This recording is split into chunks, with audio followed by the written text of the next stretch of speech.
Qué duda cabe, la COVID-19 llegó para cambiarlo todo, tanto en el plano personal como en el laboral. Muchísimas actividades se volvieron remotas, las telecomunicaciones se convirtieron en nuestras mejores aliadas y todas las carreras abrazaron la tecnología y utilizaron diferentes softwares para optimizar su productividad.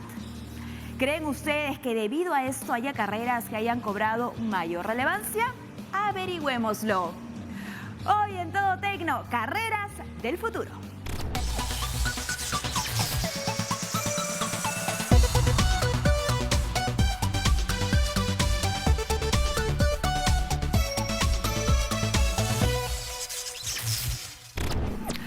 Y como sabemos que muchos de ustedes están ansiosos por decidir qué estudiar o en qué especializarse, vamos a pedirle a Naomi que nos cuente cuáles son las carreras tecnológicas que serán indispensables en el futuro.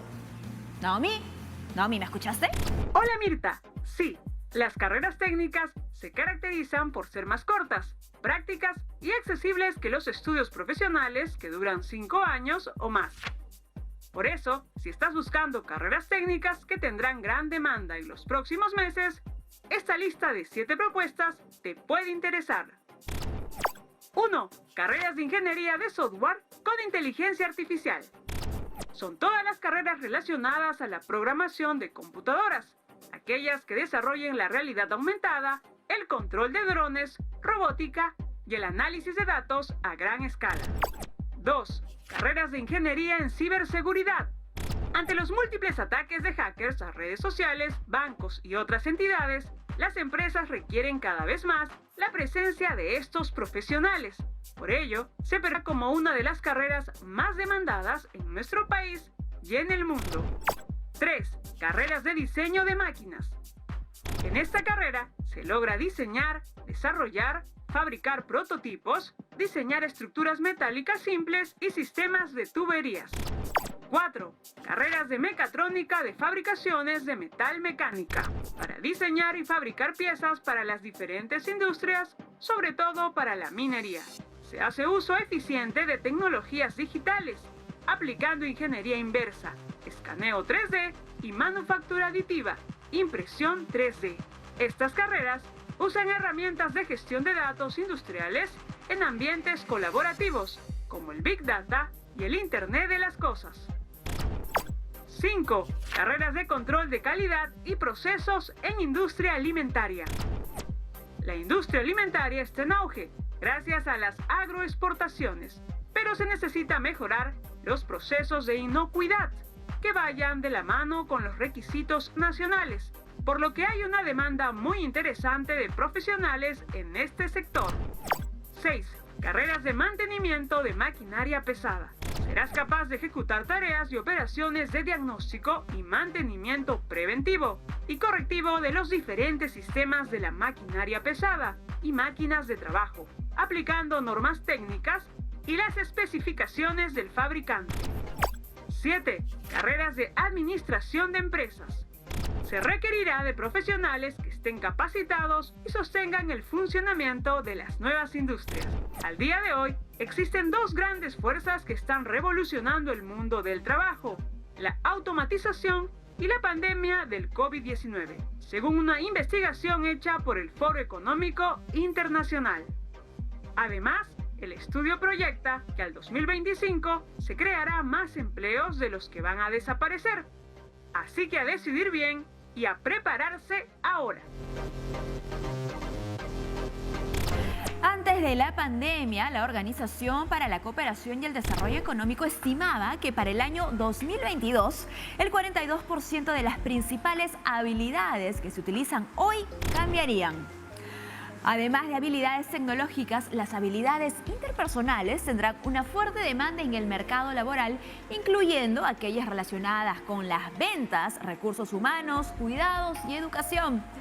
Revisemos las tendencias de empleabilidad en el futuro junto a Isabela Quijano, Talent Acquisition Associate de CREANA. Hola Isabela, ¿cómo estás? Hola Mirta, muy bien y muchas gracias por la invitación y encantada de compartir este espacio con ustedes. No, a ti, muchísimas gracias por acompañarnos. Importante hablar de habilidades, ¿no? Del futuro o del presente, incluso previo a hablar sobre las carreras, porque muchas personas ya tenemos una formación, ya hemos estudiado una carrera de por medio, pero queremos también estar a tono con lo que está pasando en el mundo. Entonces, ahí viene el desarrollo de habilidades, me imagino. Sí, completamente. Yo creo que, y soy súper partidaria, que las habilidades técnicas son súper importantes hoy en día. Claramente cada rol te exige unas habilidades de acorde, ¿no?, a lo que están buscando, pero si no tienen un balance entre soft skills, que es como hoy en día lo estamos llamando el tema de habilidades blandas, es muy complejo poder lograr tener ese balance, ¿no?, y encontrar a esta persona ideal dentro de una organización. Puede incluso sonar paradójico para algunas personas, ¿no? Porque ¿cómo es posible, dirán, que carreras tecnológicas o vinculadas netamente a lo técnico, al futuro, necesiten, ¿no?, de otro tipo de recursos, de otro tipo de herramientas? ¿Qué ha pasado en el transcurso de los años? ¿Hemos descuidado de repente lo blando? Sí, y yo creo que hay empresas que de pronto, hasta a veces mi propia área ha caído en ese error de pedir muchos títulos, ¿no? A veces la gente quiere seguir estudiando, ir a universidades caras o tener un montón de diplomas solamente para poder destacar, porque así creen que van a poder destacar más en el mercado.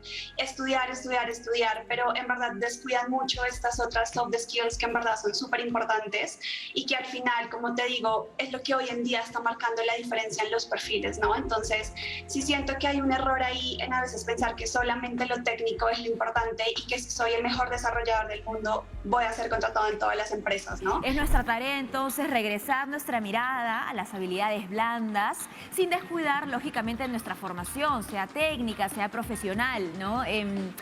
Para ti, bueno, para ustedes en realidad, ¿cuáles son las habilidades blandas más importantes que requiere el mercado hoy y que va a requerir en el futuro? Sí, súper. Yo creo que la comunicación es fundamental. Hoy en día, tú sabes, en este contexto remoto, no tenemos nuestros compañeros al lado todo el tiempo, no estamos conversando con ellos todo el tiempo, con nuestros managers, nuestros líderes de la comunicación y saber tú ir al punto de la conversación y tratar de, no sé, hacerte entender de la mejor manera es súper importante. El liderazgo, por lo mismo, no tenemos todo el tiempo a esta persona al lado de nosotros enseñándonos o decirnos, oye, haz esto de esta forma, haz esto de otra manera. El trabajo en equipo, nuevamente, muy alineado al tema de la comunicación y esto también es bien importante poderlo desarrollar y resolución de problemas. También todo el tiempo estamos resolviendo cosas dentro de las empresas. ¿Y sería posible, Isabela, darle ejemplos a nuestros televidentes, quizás sobre algunas empresas, corporaciones, que efectivamente tengan hoy mucho foco en reclutar personal, profesional, técnico, que tenga habilidades blandas? Para que la gente sepa y diga, ah, ok, uy, esa empresa está pidiendo esto. ¿Cómo así? Nosotros, por ejemplo, nosotros, Creana. Primeritos. Las startups, en general nosotros hoy en día en el contexto de las startups creo que justamente estamos más enfocados a conseguir estos perfiles que tengan estas habilidades blandas bien desarrolladas. Siempre decimos que lo técnico es importante, claramente siempre vamos a tener un mínimo que buscar dependiendo del rol y de la responsabilidad, pero las competencias blandas son súper importantes para nosotros. Y para medir esas habilidades me genera mucha curiosidad, ¿qué tipo de preguntas pueden hacerse en una entrevista de trabajo?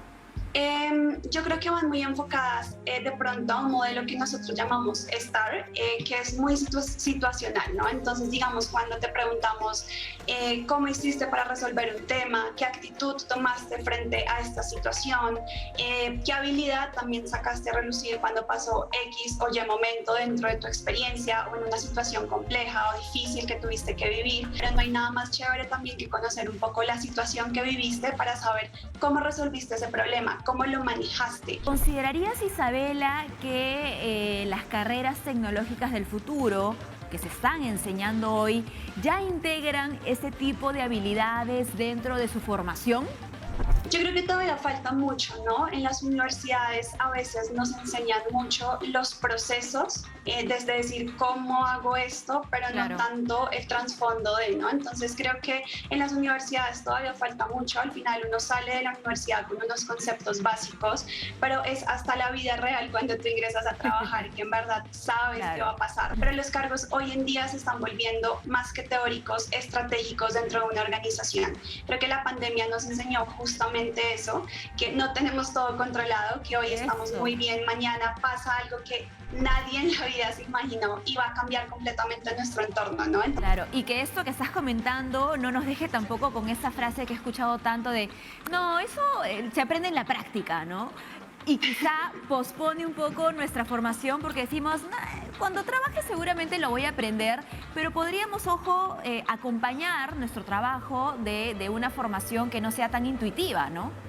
Una formación en habilidades blandas, Sí. quiero decir. Sí, completamente. O sea, igual siempre dentro de los roles vamos a necesitar un conocimiento mínimo, como te decía al principio, las habilidades o las hard skills o las habilidades técnicas siempre van a ser importantes porque al final eso también nos hace diferentes, saber sobre algún lenguaje, sobre alguna programación, sobre marketing, cómo actuar frente a tal cosa, eso es importante. Debo confesar que habiendo estudiado comunicaciones, me siento anticuada. Yo quiero saber qué va a pasar con las carreras tradicionales, ¿no? ¿Cuál es el desafío para aquellos que hemos estudiado una carrera hace 10 años? Que es darle un vuelco justamente a todas las carreras, ¿no? Al final, todos los cargos siempre se van a necesitar en las organizaciones, ya sean operativos, tecnológicos, administrativos, siempre van a ser necesarios, pero creo que si le damos un vuelco justamente al que el cargo se vuelva estratégico dentro de la organización, va a marcar la diferencia.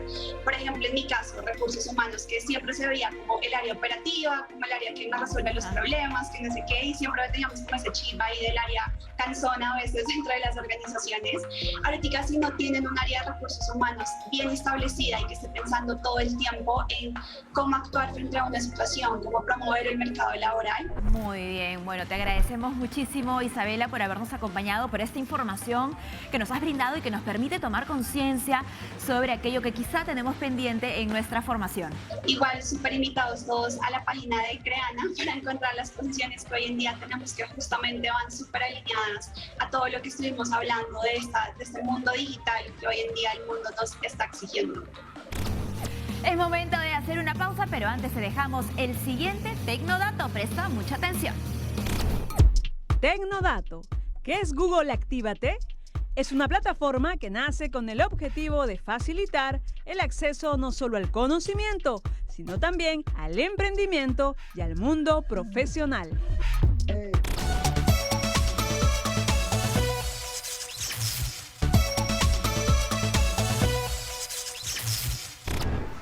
Seguimos en Todo Tecno. El Banco Interamericano de Desarrollo elaboró un estudio que considera la ingeniería biomédica entre las 7 profesiones que serán más solicitadas en el futuro. Ya en la actualidad, esta profesión juega un papel determinante, pues nos permite desarrollar camas UCI, equipos de ventiladores pulmonares y equipos dosificadores de oxígeno para los pacientes con COVID. La salud unida a la tecnología definitivamente será un área que tendrá muchísimo desarrollo. Por eso está con nosotros Sergio Salas, coordinador de la carrera de Ingeniería Biomédica de la UPC. Hola Sergio, ¿qué tal? ¿Cómo estás? Hola Mirta, ¿cómo estás? Un placer estar aquí contigo y bueno, dispuesto a responder todas tus preguntas. Muchísimas gracias por eso. Durante este último año y medio, creo que todos y todas en este país hemos aprendido sobre la importancia de la tecnología aplicada a la salud. Sergio, ¿qué puedes comentarnos en principio de esto? Bueno, que de hecho eso es muy importante. La pandemia nos ha demostrado de que nosotros tenemos una seria deficiencia en nuestro país en cuanto al desarrollo de tecnologías aplicadas al ámbito de la salud. Lo hemos visto, por ejemplo, con la ausencia de ventiladores pulmonares que eran necesarios en grandes cantidades para poder conectar a los pacientes que se encontraban en camas UCI. También vimos el tema de los dosificadores de oxígeno y bueno, Así como esos, hay muchos otros equipos que son necesarios para diferentes enfermedades, dado que el COVID no es la única enfermedad existente. Exacto. Entonces, es necesario definitivamente que se inviertan en carreras como la ingeniería biomédica para tener especialistas que creen estas tecnologías, ¿no? Que son muy importantes. ¿Tú esperas que de ahora en adelante se tome más conciencia sobre esta inversión que acabas de mencionar, que podamos desde nuestro país formar a más ingenieros e ingenieras biomédicas? Así es. De hecho, no solamente conciencia de que nos faltan ingenieros que creen las tecnologías, sino también necesitamos ingenieros que administren las tecnologías en los centros de salud. La labor del ingeniero biomédico también es darle la supervisión a los equipos tecnológicos para poder garantizar su funcionamiento a lo largo del tiempo en los centros hospitalarios. ¿Qué tipo de formación reciben los futuros ingenieros y ingenieras biomédicos, Sergio? La formación en ingeniería biomédica es bien particular, porque tienes una formación de dos elementos, de dos partes. Por un lado tienes la formación en ciencias de la salud. Por ejemplo, nuestros ingenieros biomédicos van a llevar clases de medicina, básicamente de biología molecular, de química, de fisiología con los con los mismos estudiantes de medicina. Entonces reciben una formación fuerte en la parte de ciencias de la salud. Pero por otro lado también tienen que manejar los conocimientos que tiene todo ingeniero, como ser muy buenos en la parte matemática, conocimientos de física, cómo aplicar la física, conocimientos de programación, diseño de software, dibujo técnico, desarrollo de piezas mecánicas, si es que van a trabajar en algún tipo de aparato ortopédico, y también en la parte electrónica, porque muchos aparatos médicos tienen circuitos que son necesarios entender cómo funcionan para poder comprender cuál es el tipo de mantenimiento que se le debe dar a ese equipo. Y en la actualidad, ¿cuáles son los campos de acción de la ingeniería biomédica? ¿Dónde vemos a estos profesionales, a ese talento? Los campos de acción son diversos. Por ejemplo, te cito algunos. Sí. Uno de ellos es el campo de la bioinformática. La bioinformática es el campo donde el ingeniero biomédico desarrolla software que analiza información genética, cadenas de ADN, proteínas y análisis estadístico. Otro campo es la biomecánica, donde se estudian las articulaciones, ¿no? Las articulaciones del cuerpo son las que nos permiten movilizarnos, pero la biomecánica estudia la articulación desde el punto de vista físico. Tenemos áreas también como la ingeniería clínica, que es donde el ingeniero biomédico hace la gestión de mantenimiento de equipos médicos. Tenemos también el diseño de aparatos médicos, de aparatos electromédicos, como la instrumentación biomédica, donde se crean equipos, ¿no? Como los electrocardiógrafos, por ejemplo, o equipos de ultrasonido. Tenemos el área de imágenes y señales médicas, ¿no? En imágenes médicas ya se desarrolla software que analiza las imágenes clásicas de radiografía, resonancia magnética, tomografía axial computarizada para extraer información que a veces no es visible al ojo humano. Y también para ver temas de compresión y almacenamiento de esas imágenes que forman parte de la historia clínica. Se hace el procesamiento de las señales biomédicas. Por ejemplo, una de las cosas que se está haciendo actualmente es procesar señales del electroencefalograma para conectarlas a la computadora y formar las famosas interfaces cerebro-computadora. Y, perdón, esto último que mencionas, ¿es una investigación o ya se está haciendo en la práctica como parte de consulta? Ya se vende, inclusive. Wow. Ya se vende. Tú puedes comprarte un equipo que se llama el Muse, por ejemplo, que lo venden en Amazon, que es una especie de vincha. ¿Para qué se usa, por ejemplo, el Muse? Cuando tú vas a meditar, las personas que meditan tienen que poner la mente en blanco. Poner la mente en blanco significa cerrar los ojos y no pensar en nada. Entonces, si tú no meditas adecuadamente, si estás pensando en otra cosa, va a darse cuenta de que no estás meditando adecuadamente. Entonces, lo que haces es te cambia los sonidos, pero estás con unos audífonos y te controla la música para tratar de ayudarte a meditar mejor. No, y acá estás hablando de un uso, claro, un uso que además es absolutamente particular, personal, pero pensando ya en otro tipo de dispositivos, han permitido también que muchos médicos atiendan de manera remota, ¿no? Y que la telemedicina crezca también en el país en este último año. Sí, bueno, en nuestro país lo que estamos usando bastante son las videoconferencias, ¿no? Como un medio para poder tener una relación médico-paciente, pero también vemos en el extranjero tecnologías muy impresionantes como por ejemplo Da Vinci, que es un robot que opera pacientes y que puede ser controlado a mucha distancia. O sea, tu cirujano podría estar en estos momentos en Londres y a ti te estarían operando acá en Lima. Es capaz inclusive de cortarle la piel a una uva sin tocarle la pulpa, ¿no?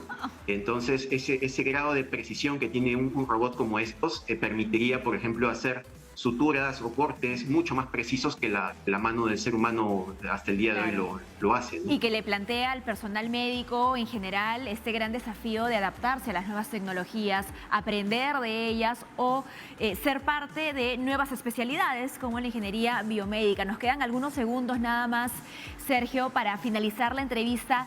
¿Qué crees tú que venga más adelante si lo que existe hoy resulta absolutamente impactante? Sí, de hecho es bien interesante. Por ahí te podría comentar alguna vez, les podría recomendar el libro de Andrés Oppenheimer, Sálvese quien pueda, que habla sobre el futuro de la tecnología. Tiene un capítulo bien interesante sobre el campo de la medicina, y lo que se viene en este campo es que la tecnología va a empezar a tener un rol cada vez más protagónico, va a estar compitiendo con el médico.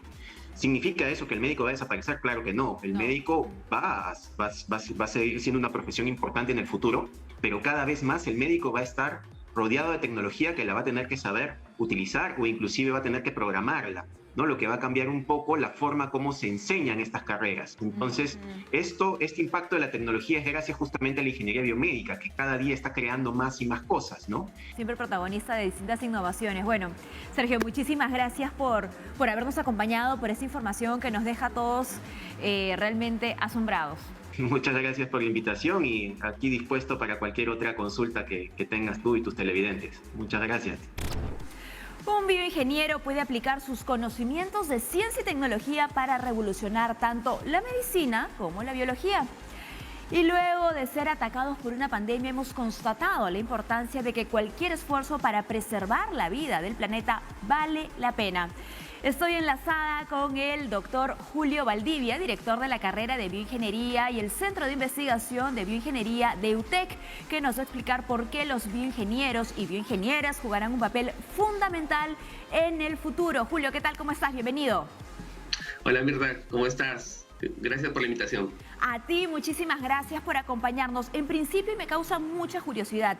¿Desde cuándo en nuestro país estamos ya formando bioingenieras y bioingenieros? Bueno, en realidad es una carrera bastante nueva.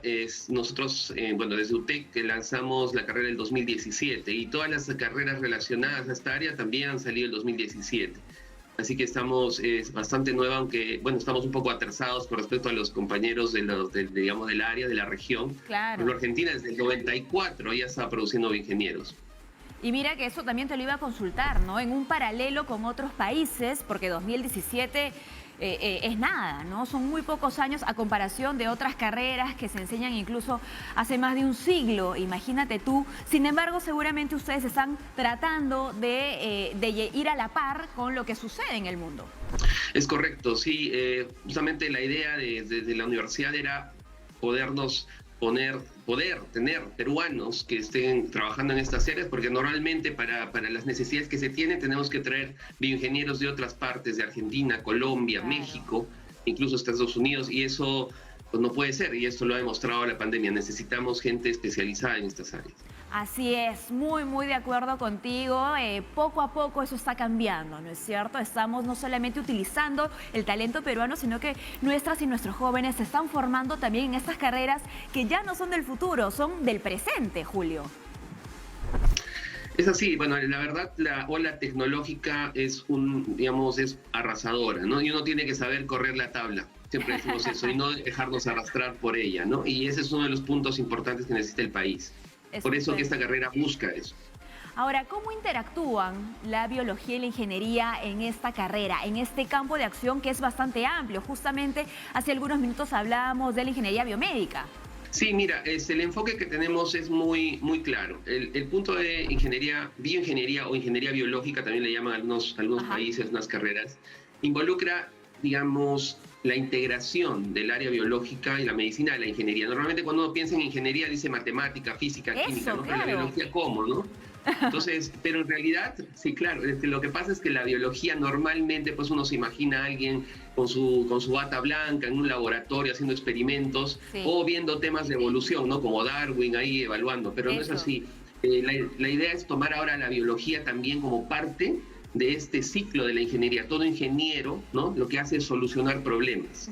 Y al solucionar problemas, por ejemplo, quiero construir un puente, quiero hacer un dispositivo, etcétera, ¿no? Tiene que integrar ahora la biología. Y no solamente un tema de inspiración, porque, por ejemplo, un ejemplo clásico que pongo a los chicos es el pájaro carpintero, ¿no? Uno ha evaluado la biomecánica del pájaro carpintero, ¿no?, sus ángulos, sus fuerzas, su tensión, etcétera, y ha podido producir, por ejemplo, un producto que es este martillito que sirve para escalar, ¿no?, en la nieve, en la montaña. Y es basado en...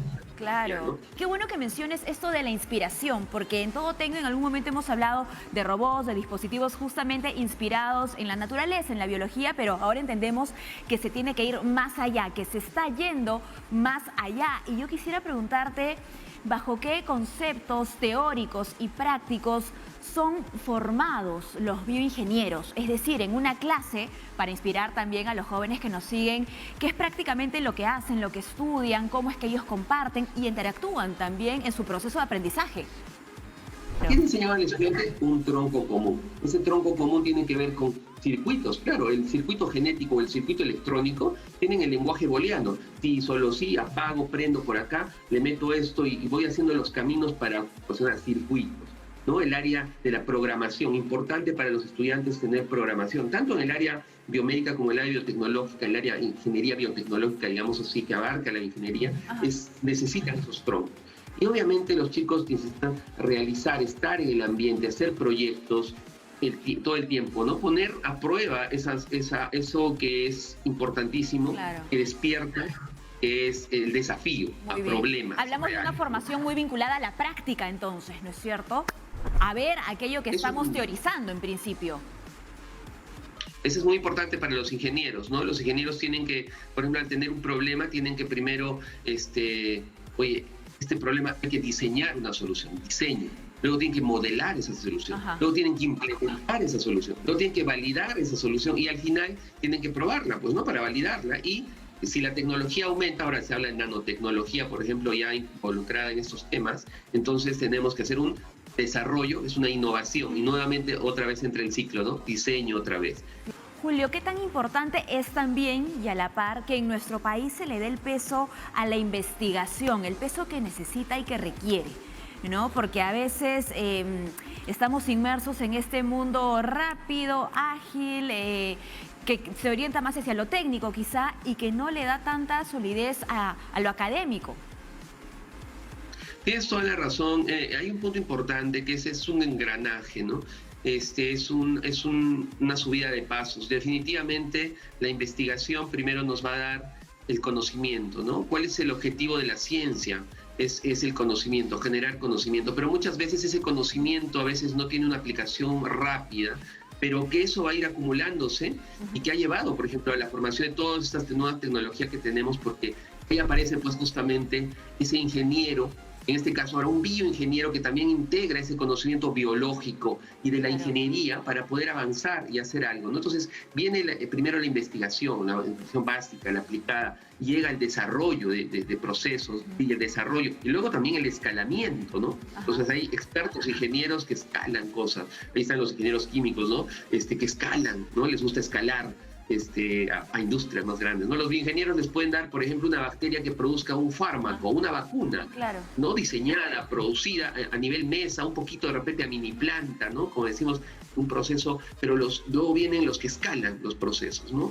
Y luego viene la innovación, pues obviamente vamos a cambiar esto, mejorar, pero no, y ahí está la confusión de innovación, ¿no? Algunos dicen que pintar una silla de amarillo y de rojo ya la innové, no es así, no es un desarrollo, es un desarrollo cualitativo, ¿no?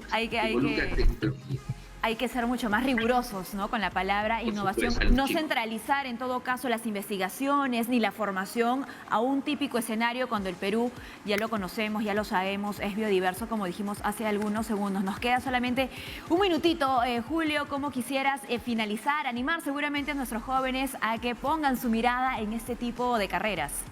Sí, bueno, las carreras convencionales están desapareciendo. El futuro se viene, cada vez uno puede ver el tipo de información y noticias que hay en la tecnología, está avanzando. El Perú no tiene por qué quedarse atrás y creo que todos los chicos, y además es una carrera donde hay casi el 50% son chicas, así que es una carrera bastante interesante de las ingenierías, ¿no? Porque las ingenierías siempre han sido un poco rudas. Están invitados a innovar y a motivarse para entrar en bioingeniería. Muy bien, muchísimas gracias, Julio, por habernos acompañado. Gracias a ti, Mirta, muchas gracias.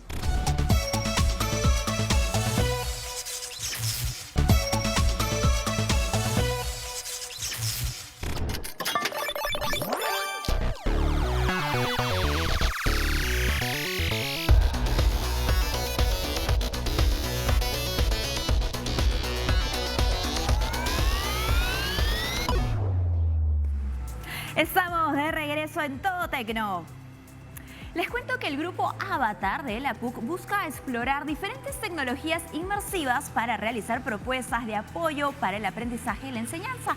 Estos proyectos pueden ser de videojuegos, realidad aumentada, realidad virtual y simuladores que permitan optimizar la educación y gestión de las organizaciones. Estamos con Majo Espinosa, miembro de Avatar, que nos va a contar todo sobre los proyectos que vienen preparando. Hola Majo, ¿cómo estás? ¿Qué tal? Hola Mirta, ¿qué tal?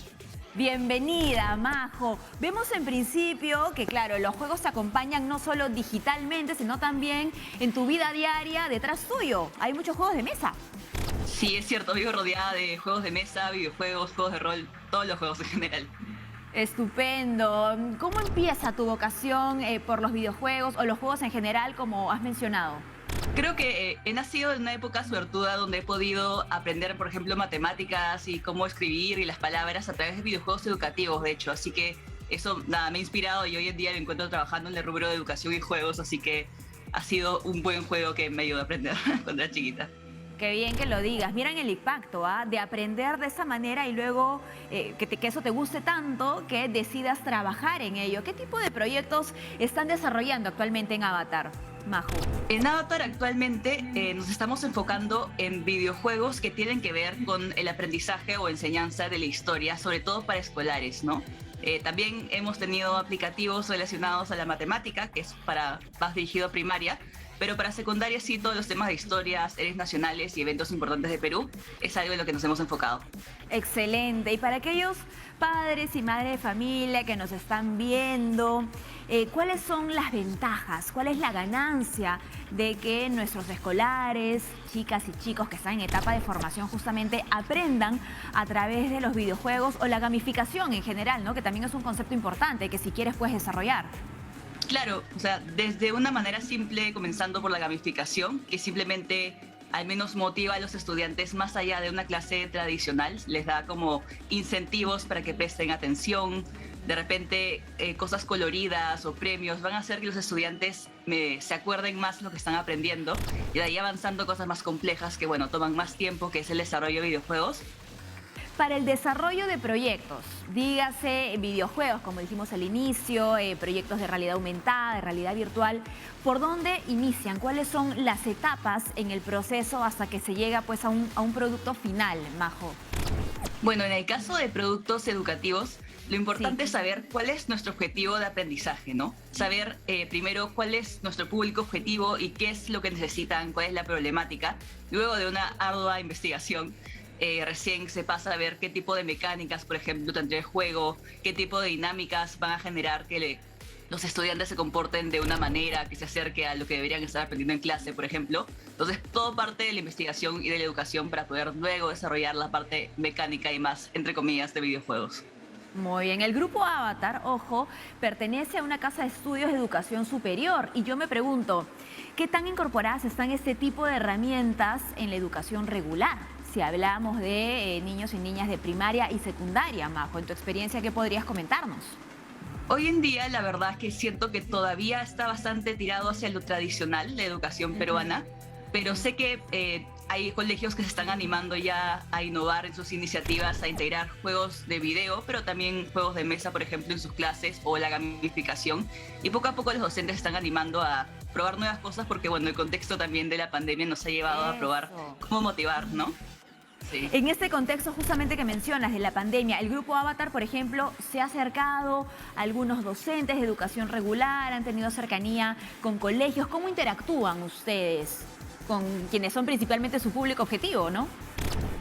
Particularmente en la pandemia, en lo que más nos hemos enfocado primero es en brindarles materiales pedagógicos virtuales a los docentes para que puedan, por ejemplo, gamificar los entornos virtuales en los que dictan clase, ¿no? Entonces nos hemos acercado mediante talleres y cursos. Cuando hablas de materiales didácticos, no sé si puedas darnos ejemplos para que tengamos claro, ¿no es cierto? Ok, con esta herramienta fui donde los docentes, así se les está enseñando a los niños. Por ejemplo, ¿no? Los docentes están acostumbrados a usar como programas tipo Word, tipo PPT, y básicamente con programas como Geniali, programas como Canvas o cuestionarios como Kahoot, que son más interactivos, coloridos y prehechos, de donde pueden sacar plantillas fácilmente. Genial. ¿Y hay en la actualidad algún banco de recursos que Avatar ponga a disposición justamente de nuestros docentes o quizá de padres y madres de familia, ¿no? Que quieren complementar la educación de sus hijos? En tanto banco de los juegos de historia y matemáticas sí están en la página de Avatar. Y como te cuento, hay 3 videos que tenemos en nuestro Facebook que delimitan un poco qué puedes hacer con Canva, con Kahoot y con algún aplicativo similar. Genial, podemos utilizar entonces ese tipo de recursos. Para más adelante, ¿qué es lo que podría venir a nivel educativo en nuestras clases, ¿no? Porque la pandemia, tú lo has dicho, lo hemos dicho también en el programa, vino y lo cambió todo, pero muchas cosas que han cambiado, esperemos, sí permanezcan, porque sí han sido positivas, como este acercamiento a lo tecnológico. Y la pandemia ha tenido que empujar a algunos profesores fuera de su zona de confort para meterse en temas tecnológicos, y con eso en mente, creo que más adelante videojuegos como los que se han propuesto desde la oficina de Avatar van a poder llegar a colegios y quizás los docentes y administrativos van a poder darles como más espacio o importancia para integrarlos de repente a la currícula y que sea parte de los cursos. Excelente. En algún momento recuerdo, porque sigo mirando yo todos tus juegos de mesa, me encantan los juegos de mesa, y en algún momento recuerdo haber hablado de entretenimiento offline, que yo sé que es otro tema, ¿no? Pero que es importante también porque a veces estamos tan sobrecargados de tecnología, ¿no? Y de pantallas que es bueno darnos un respiro. ¿Complementan los juegos de mesa o inspiran en algunos casos también el entretenimiento digital? A mí me parece una buena opción en el sentido que en la pandemia, por ejemplo, mucha gente está en la pantalla por sus estudios o trabajo y quieren tomarse un break, y en eso los juegos de mesa entran perfecto porque ya nada te brilla en los ojos y además tienes esta socialización de estar con la gente, ¿no? Te pediría que hagas una invitación para que docentes, básicamente, ¿no es cierto?, niñas, niños también, puedan hacer uso de los recursos que ustedes ponen a disposición y quizá inspirar a otros. Claro. Los proyectos que hemos estado desarrollando en el Grupo Avatar los pueden encontrar en el Facebook del Grupo Avatar PUC. Ahí pueden ver los videojuegos en nuestra página y también los diferentes proyectos que hemos sacado en colaboración con otras, por ejemplo, fundaciones. Creo que meterse en el tema de videojuegos siendo docente o siendo alumno es primero comenzar a jugar y con esto tener en mente cómo se diseña, y ahí tienes un mayor contexto para saber qué puedes hacer con esas herramientas. Hay que ser usuario, entonces, previamente esa es la recomendación de nuestra invitada. Muchísimas gracias, Majo. Muchas gracias por tenernos acá. Este bloque ha terminado, pero podemos seguir jugando. No te pierdas la Trivia Gamer antes de la pausa. Trivia Tecno. ¿Cuál fue el primer videojuego en 3D del mundo? A. Virtua Fighter. B. Zelda. C. Overwatch.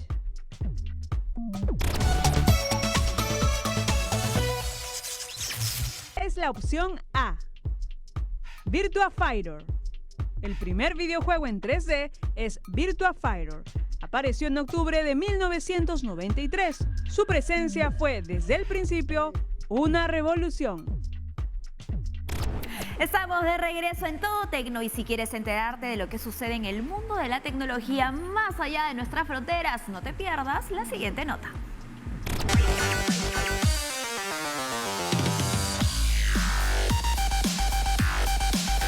Un hito en los viajes al espacio y el cine es lo que consiguió Rusia a inicios de octubre. La agencia Roscosmos de ese país lanzó la nave Soyuz MS-19 a la Estación Espacial Internacional para filmar El Desafío, la primera película de ficción rodada en el espacio. La particular tripulación estuvo compuesta por el director de cine Clint Shipenko y la actriz Yulia Perezil, quienes estuvieron acompañados por el veterano cosmonauta Anton Sklaperov.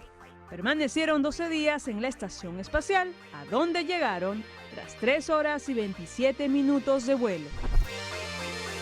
El desafío, producida por Canal 1 y Roscosmos, cuenta la historia de una cirujana que debe viajar sin mucha preparación al espacio para tratar de salvar la vida de un cosmonauta enfermo que no puede regresar a la Tierra. Para lograr este arduo trabajo, Shipenko y Perezil entrenaron durante 4 meses con astronautas de Roscosmos para acostumbrarse a la situación de ingravidez, conocer la estructura de la estación espacial y tener unos mínimos conocimientos de seguridad dentro de la nave. En la Estación Espacial Internacional ya se habían grabado imágenes para documentales, pero nunca se había alojado a un equipo cinematográfico ni se habían rodado escenas para una película de ficción. Shipenko practicó previamente con el equipo de grabación para tener en cuenta la falta de luz y gravedad en los planos. Rusia, de esta manera, logra convertirse en el primer país en rodar en el espacio exterior una película, adelantándose a los planes de la NASA, que aspiraba a filmar en colaboración con SpaceX, la compañía del multimillonario Elon Musk, una película protagonizada por Tom Cruise.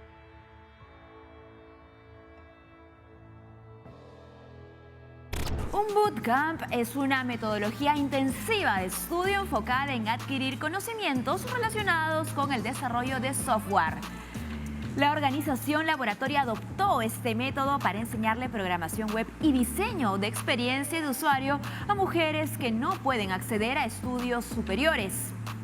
Tecnología a la vena, como se dice. Este tipo de aprendizaje te inicia y pone a prueba tu creatividad y destreza en esos nuevos lenguajes que los futuros emprendimientos necesitan. Alejandra Ramírez, líder de este bootcamp, nos contará todo acerca de él. Hola, ¿qué tal? ¿Cómo estás, Alejandra? Bienvenida. Hola, Mirta. Muchas gracias por la invitación. Feliz de estar por acá. Nosotros también felices de recibirte y por fin poder hablar de Laboratoria en este espacio. Cuando se lanza Laboratoria, cuando se lanza esta startup, la verdad que yo me quedé fascinada con lo que ustedes promovían, pero quizá a estas alturas yo lo dudo, pero puede haber ahí uno que otro que no conozca qué es Laboratoria. Cuéntanos, por favor. Por supuesto. Bueno, Laboratoria es una organización latinoamericana. Tenemos ya 7 años desde que crecimos aquí en el Perú en el 2014. Ajá. Y nuestra misión es impulsar a mujeres que sueñan con un futuro mejor para que empiecen y crezcan en una carrera transformadora en tecnología. Extraordinario. Como sabes, este programa justamente habla de eso, ¿no? Las carreras tecnológicas que ya no son las carreras del futuro, como se decía hace mucho tiempo, sino del presente. ¿Cómo hacen ustedes la selección de aquellas carreras, aquellos cursos, aquellas capacidades que deben ser promovidas actualmente? Para contarte un poco, en Laboratoria tenemos 2 carreras base de nuestro programa. Por un lado es programación frontend, enfocada en desarrollo web, y de otro lado tenemos el diseño experiencia de usuario, que es más bien todo el proceso de entendimiento de las necesidades de potenciales usuarios. Sabemos que hace varios años ya Mariana Cosa, la fundadora de Laboratoria, fue consciente de esa brecha de género que existe en el entorno digital. Durante estos últimos años, ¿han visto ustedes algún tipo de progreso, de que hayan ya más mujeres dentro de la industria tecnológica, estudiando, trabajando, interesándose? Correcto, de hecho te cuento un poquito, Laboratoria surgió después de que Mariana y sus cofundadores, Germán y Rodolfo, notaran la dificultad de encontrar talento en esta área de desarrollo, sobre todo talento femenino. Ajá. Y ahí fue que se plantearon el reto de qué tal si formamos mujeres como desarrolladoras allá por el 2014.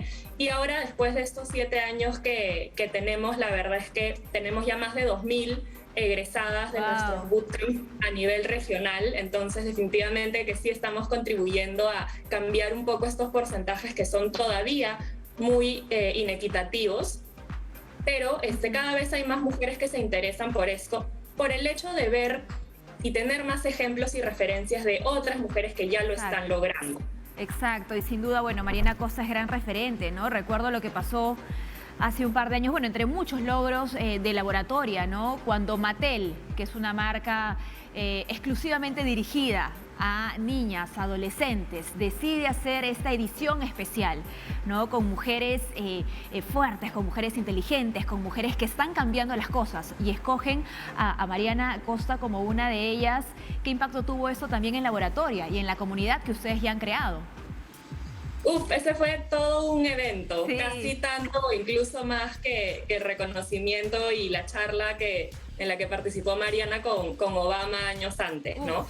Pero definitivamente, sí, como organización hemos recibido bastantes reconocimientos a lo largo de este tiempo que han tenido el impacto de promover que cada vez más mujeres se animen a apostar por esta carrera que puede generar al inicio temor e incertidumbre. Muchas de las estudiantes que llegan a nuestros bootcamps nunca habían trabajado con código antes, era algo totalmente nuevo para ellas, porque no es un requisito tener estudio previo en programación para poder ingresar a Laboratoria. Muy bien, y que no sea, ojo, requisito tener este conocimiento previo en código, no significa tampoco que no debamos contemplarlo como parte de una currícula, como parte de una formación entre nuestros estudiantes. Ustedes seguramente han analizado esto, ¿no? Sí, definitivamente en la programación es casi que el lenguaje del futuro, ¿no? No depende de un idioma en particular. Quienes trabajan como desarrolladores, desarrolladoras pueden hacerlo desde cualquier parte del mundo. Es una carrera que brinda muchísima flexibilidad, muchísimo crecimiento y va a estar cada vez más demandada, ¿no? Se estima que para el 2025 se van a requerir más de 1.2 millones de desarrolladores en Latinoamérica y actualmente el menos del 10% son mujeres, así que por supuesto que esto es algo que debería trabajarse mucho más desde la enseñanza básica incluso. Por más que creo que es una competencia ya de la currícula escolar, ¿no? No recuerdo ahorita el número de la competencia, pero está allí en el papel, se están haciendo cosas, ojalá que cada vez se haga mucho más, ¿no? Y que existan o que se tomen referentes como el de Laboratoria para promover este tipo de conocimiento con otros públicos, pueden ser niños, niñas, adolescentes, en fin. Algo que me llamaba siempre la atención de Laboratoria era que no solamente preparaban a mujeres, sino que también las conectaban con empresas. ¿Esto sigue funcionando tal cual? Sí, exactamente. De hecho, ese es nuestro objetivo, esa es la propuesta de valor, ¿no? Que el hecho que las mujeres no vengan únicamente a aprender un montón durante 6 meses, sino que este aprendizaje les permite empezar una carrera en tecnología y ese es el rol importante de Laboratoria también, seguir conectándolas y acompañándolas en sus procesos de búsqueda de empleo con cada vez más empresas que han confiado en nuestro talento y nuevas que se suman como aliadas. Incluso hace un par de años, ¿no? Que empresas muy grandes están apostando por capacitar a sus colaboradores en, por ejemplo, ciencia de datos, ¿no? Esto responde un poco a lo que tú comentabas sobre la demanda de profesionales en rubros tecnológicos. Sí, totalmente. Y cada vez más, como te decía hace un rato, si el año pasado algunas empresas aún no contaban con productos digitales o con un equipo de tecnología, pues ahora definitivamente lo necesitan y lo están buscando, ¿no? ¿Cómo pueden hacer aquellas mujeres que están viendo en este momento el programa y quieren saber de alguna nueva convocatoria que haga Laboratoria para postular y poder estudiar con ustedes?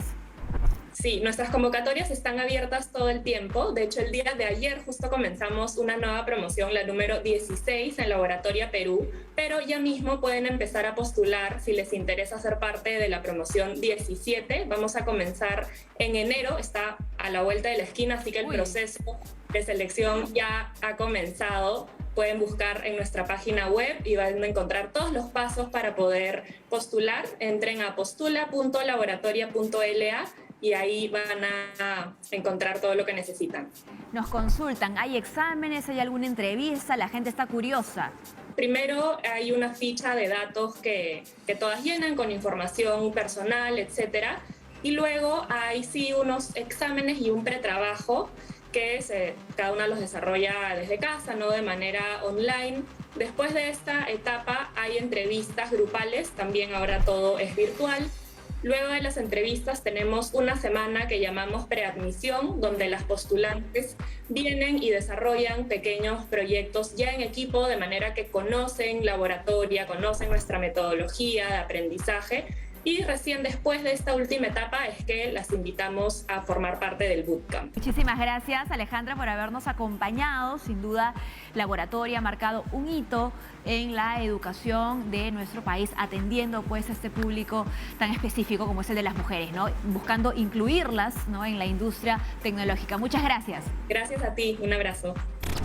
Y llegó el momento de despedirnos. Cerramos sesión en este programa, no sin antes, claro que sí, agradecerle a todos aquellos que están siguiéndonos en nuestras cuentas de redes sociales.